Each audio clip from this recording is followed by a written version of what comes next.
नमस्कार मित्रांनो. काही दिवसापूर्वी माझ्या डीबीटीवर एक सोडत झाली होती.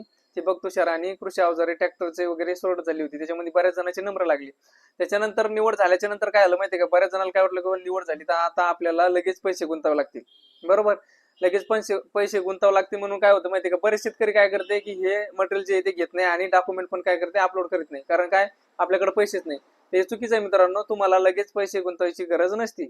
जर तुम्हाला ते घ्यायचंच असेल तर तुम्ही काय करा, ते डॉक्युमेंट अपलोड करून द्या. तुम्हाला पूर्वसंमती यायला थोडा वेळ लागेल, महिना लागेल, 2 महिने लागेल. तोपर्यंत तितकाच टाइम काय होतो माहिती, तुम्हाला भेटतो. म्हणजे महिना 2 महिन्यात काय होतं, आपली सोयाबीन पण निघाली. ती सोयाबीन निघल्याच्या नंतर पण तुम्ही ती घेऊ शकता. म्हणजे सोयाबीन निघूस तर तुमची पूर्वसंमती येणार. बरोबर. सध्या गव्हर्नमेंटकडे फंडिंग पण नाही द्यायला तुम्हाला. तोपर्यंत काय माहिती का, महिना 2 महिन्यात आरामशीर जाते. पूर्वसंमती आल्याच्या नंतर पण तुम्हाला 45 दिवसाचा कालावधी असतो पूर्वसंमतीला. म्हणजे तोपर्यंत आपलं काय होतं, सोयाबीन निघतंय आणि आपल्याला ते मटेरियल घेता येतं. बऱ्याच जणांना काय वाटतं की लगेच पैसे गुंतावे लागतील, त्याच्यामुळे बऱ्याच जणांना काय केले, कागदपत्र आपले अपलोड केले नाही आणि त्याचा 30 दिवसाचा कालावधी उलटून गेलेला आहे. आणि त्याच्यानंतर त्याला एक SMS आलेला की 4 ते 5 दिवसामध्ये तुमचे कागदपत्र अपलोड करा. कागदपत्र अपलोड करून घ्या मित्रांनो.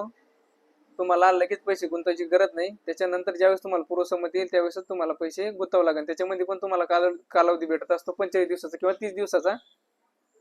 पहिले 45 दिवस लागत होते. आता सध्या काय बदल झाला, पूर्वसंमती सध्या कोणाची आली नाही. मी परफेक्ट सांगेन तुम्हाला ज्यावेळेस कोणाची पूर्वसंमती येईल त्यावेळेस. पण तुम्हाला बराच टाइम भेटतो. म्हणजे ह्या फक्त पैशामुळे काय करा, तुमची जी योजना आहे तुम्हाला लागलेली तिचं म्हणजे सोडून देऊ नका. लाभ घेण्यापासून तुम्ही वंचित राहाल. कारण एकदा का तुम्ही त्याच्यातून रिजेक्ट झाले तर मागचे जे वेटिंग वर आहे ते यायला तो लाभ भेटेल.